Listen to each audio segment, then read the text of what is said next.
So we have a cone. There's water in the cone. And there's a gap here where it's supposed to be pumping that water to the top. And it's assumed once it's at the top, there's some sort of valve that's letting it spill out. We're pumping water out of the cone. So our task is to find out how much work is being done to pump the water out of that cone. So work is force times distance.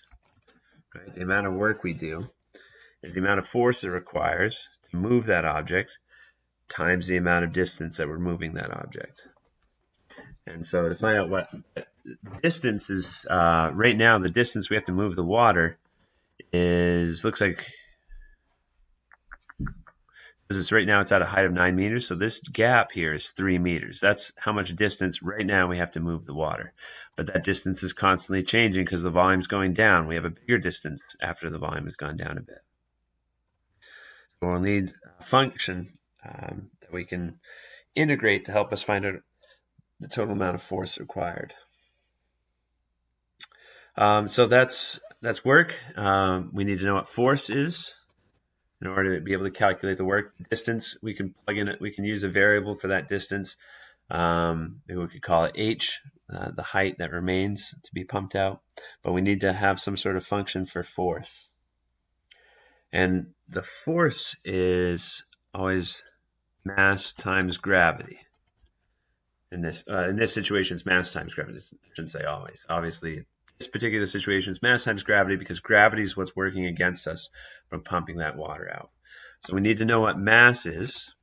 And the mass of the water is going to be the density of the water, which is just a constant, times the volume of the water that's being pumped out. Okay, so we got to start down here. We need to know what mass is to find out what force is. And once we know what force is, then we can define a function for work. And then we can hopefully integrate that function. So we could find the volume of the water right now. It's a cone, so it's 1/3 pi r squared h. That would tell us the volume of the water right now. But we don't want the volume of the water just right now, because it's the amount of water that we're pumping out is always going down. We want to come up with some sort of formula that tells us how much water we have based on how much time has elapsed. So what we can do is we can imagine an infinitely small slice being taken out of the water. We'll find out how much water has been taken out, not after 1 second, not after 0.1 seconds, not after 0.01 seconds, but an infinitely small slice of time has gone by, and so an infinitely small slice of water has come out. You can picture that as a right cylinder, just like what we've been doing with our other volume problems in this chapter. Take out a slice of water. That's a right cylinder, but the height is infinitely small. Right? This height is infinitely small. The radius, we'll need to come up with a function for that to find out what the radius is, because that's always changing over time too. But that's the idea. That's the formula we want to construct. So to make that formula, remember the whole thing has a height of 12. And the distance that we're really talking about here at the end is the distance it would take to pump that water to the top. So this is the primary variable of interest in that equation that we're shooting for in the end. So we'll call that maybe h, for the height that we need to pump the water over. So then this height of the triangle that we're talking about is going to be dh. Okay, it's those infinitesimally small slices of area that we've been talking about in this past chapter and a lot through calculus. So the radius, depending on h, we need some sort of formula for that. And that's where similar triangles can help us relate this height and the radius to one another. So we got one big triangle we're talking about. That's the entire figure. If you were to take a triangle right here, it has a radius of 4 and a height of 12 for this problem. And if you take the same type of triangle for the water in any particular instance is going to be 12 minus h. Because if the whole thing is 12 and h is the distance we have to pump the water, then 12 minus h represents the height of the water. then the radius we don't know, that's always changing. But now we can relate r and h to one another through similar triangles. You take the bigger side, divide by the smaller side. Set that equal to the bigger side, divide by the smaller side. And if you solve that equation for r,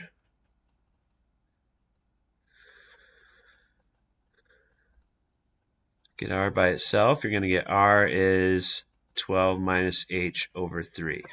So we got everything we need for that infinitely small right cylinder that we're making. The volume of the cylinder is pi times the radius, which is a function of the height that we have to pump the water out of. The radius is 12 minus h over 3 squared.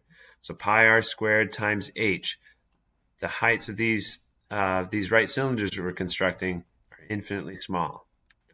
That's the change of height with respect to time. So now we have volume. We can construct the formula for the mass. Mass is the density of the water that we're pumping times the volume of the water.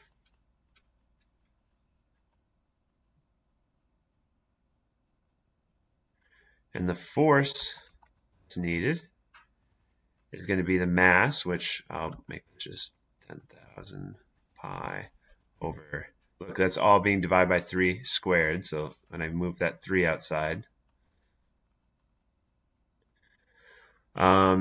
it's mass times gravity. This is our mass.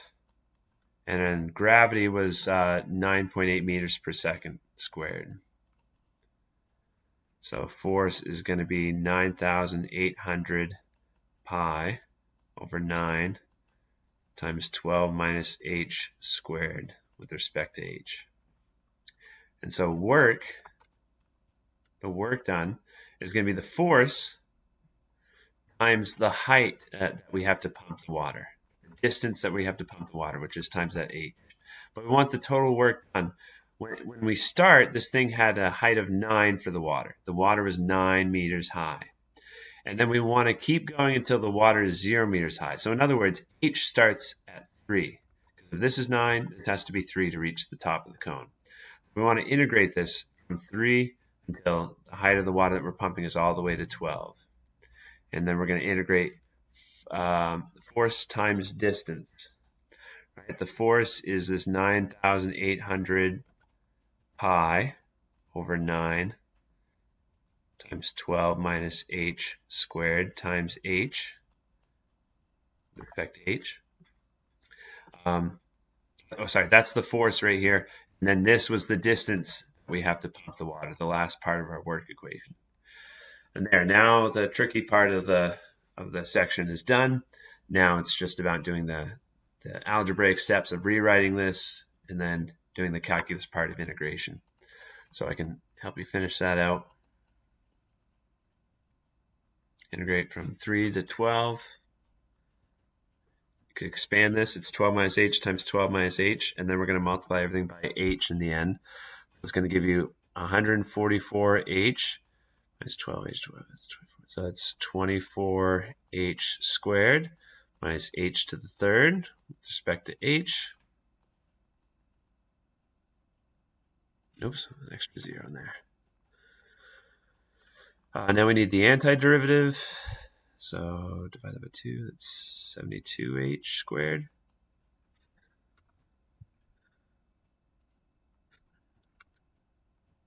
And then this is going to be 8h to the third minus h to the fourth over 4. And that's from 3 to 12. I caught a mistake in my algebra. This should be plus. So I had to pause and go back in the video. When you multiply this, 12 minus h times 12 minus h, you're going to have a negative h times a negative h to make a positive h. And then we distributed, positive h squared, I should say. We distributed that h. Okay. So now we're going to find the antiderivative, and then we'll evaluate that from 3 to 12 for our limits of integration. So this is 72h squared for this term, 8h to the third for this term, and then plus h to the fourth over 4 for this term. Evaluate that from 3 to 12.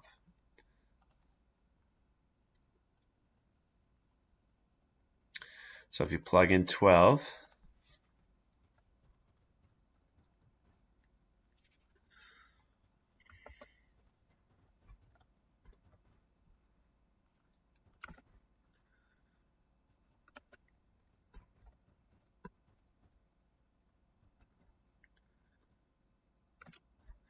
get 1,728.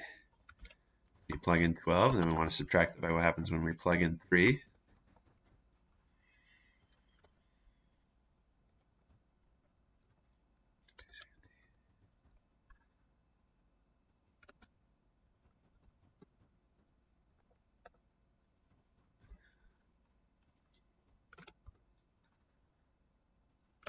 $411.75 is what I got.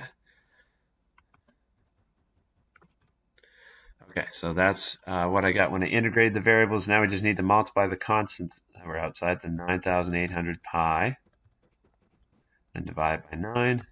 So we got 4,502,698, and then I got 0.2. Maybe there were some decimals I should have carried out, but I'll check with WebAssign. I found my mistake. When I plugged in 3, it should be 452.25. Because I checked my answer with WebAssign, I had the wrong thing. And then multiply that by pi.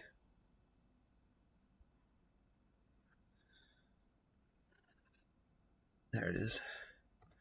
And divide that by 9. There we go. Okay, so that's the number WebAssign is getting to.